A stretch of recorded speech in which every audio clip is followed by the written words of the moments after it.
Kenapa? Air itu turun dari langit ke bumi, bukan ke laut.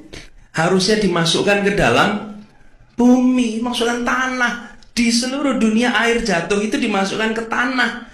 Di mana-mana air hujan itu dimasukkan ke dalam tanah. Yang benar, di mana-mana seluruh dunia air hujan masukin ke dalam tanah nih. Jokowi, kami. Lo idemu apa? Nggak ada orang ini idenya. Lah terus ngapain nyapres kalau lu nggak punya ide?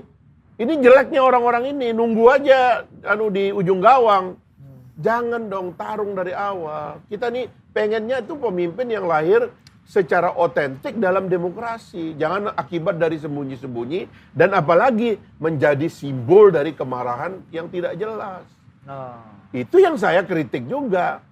Suka atau tidak, Anies Baswedan adalah simbol dari kemarahan.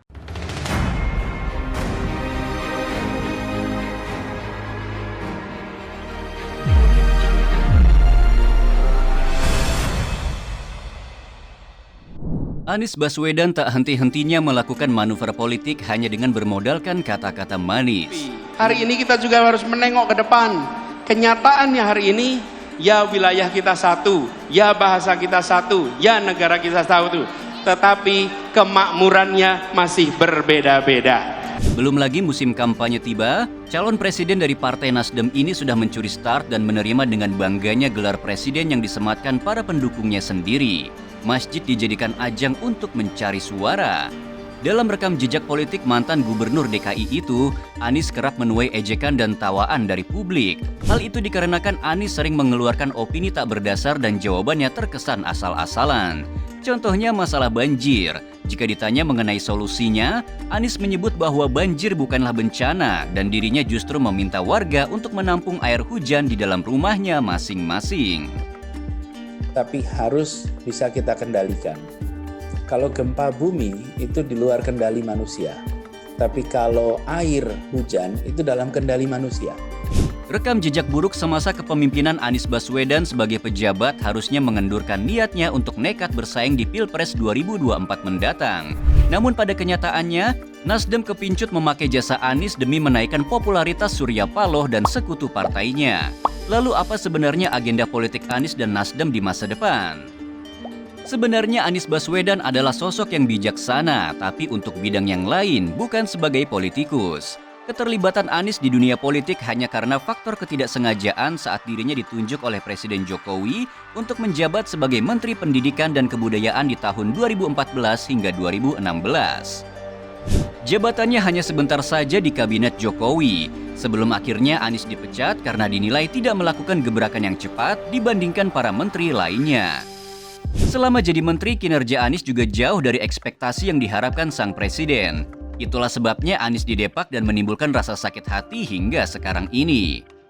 Profesi dosen sebenarnya dianggap paling pas untuk tipe-tipe orang seperti Anies Baswedan karena beliau menyukai gagasan dan ide-ide. Namun Anies menolak kembali jadi dosen. Alasannya ini pun belum pernah ia utarakan. Sehingga tak sedikit yang menerka bahwa 1-2 alasan Anies tetap memilih berkecimpung di dunia politik adalah karena uangnya lebih banyak serta sakit hati masa lalu kepada Jokowi yang belum terbalaskan. Hal ini pun dimanfaatkan oleh sejumlah parpol yang ingin memakai jasa Anies Baswedan. Sekalipun Anies dianggap banyak orang gagal dan asal bicara, namun di sisi lain Anies juga dinilai dapat menguntungkan para ketua partai politik di peta persaingan Pilpres tahun depan. Ya, sebut saja karakter Anies dengan tutur kata sopan santunnya. Ditambah lagi kepribadian mantan gubernur DKI ini juga dinilai nurut dan tak akan melawan perintah dari para partai politik yang mengusungnya. Ibarat kuda yang hidungnya terikat tali, bisa diarahkan oleh koboi kemanapun dirinya mau.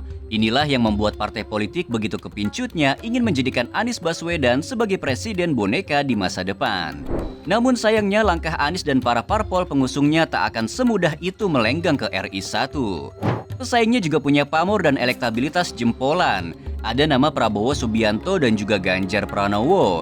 Dua kandidat presiden ini pun punya pendukung fanatik dan waras. Tampaknya jika secara rasional menelusuri visi misi dari ketiga calon presiden ini, lebih masuk akal untuk tidak memilih Anies Baswedan demi menyelamatkan NKRI dari kehancuran.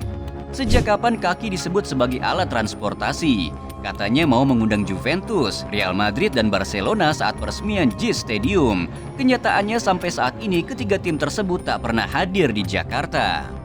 Bahkan akan ada pertandingan mengundang dari Juventus, Real Madrid, dan Barcelona. Itu U20 mereka akan datang untuk semua ke sini. itu? Iya, soft launching ya, pertengahan Desember besok. Dan Loh, kapan itu diundangnya?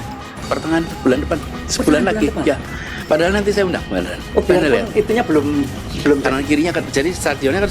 Anies memang dikenal sebagai pejabat omong kosong. Sedikit kritis tapi di dunia politik kata ini sudah cukup halus untuk diucapkan kepada Anies Baswedan. Siapa yang percaya dengan idenya Anies menjadikan taman sebagai parkir air? Di samping sungai. Sehingga dia pada saat musim hujan, ketika sungai airnya meningkat, didesain untuk menampung luapan air sungai sehingga parkirnya di dalam taman. Itu pernah Pak komentar, Pak, tamannya banjir. Bukan banjir, itu memang parkir air. Baru di era Anies lah genangan air tak mau disebut sebagai masalah. Jadi tak heran jika publik tak percaya dengan semua ide-idenya karena dianggap bualan semata. Hingga saat ini Nasdem masih yakin dengan sosok Anies, walau di beberapa lembaga survei elektabilitasnya sedang menurun. Jika nanti mungkinkah Nasdem berubah pikiran untuk melepas Anies sebagai calon presidennya? Bagaimana menurut kalian guys? Tuliskan di kolom komentar and see you on the next video.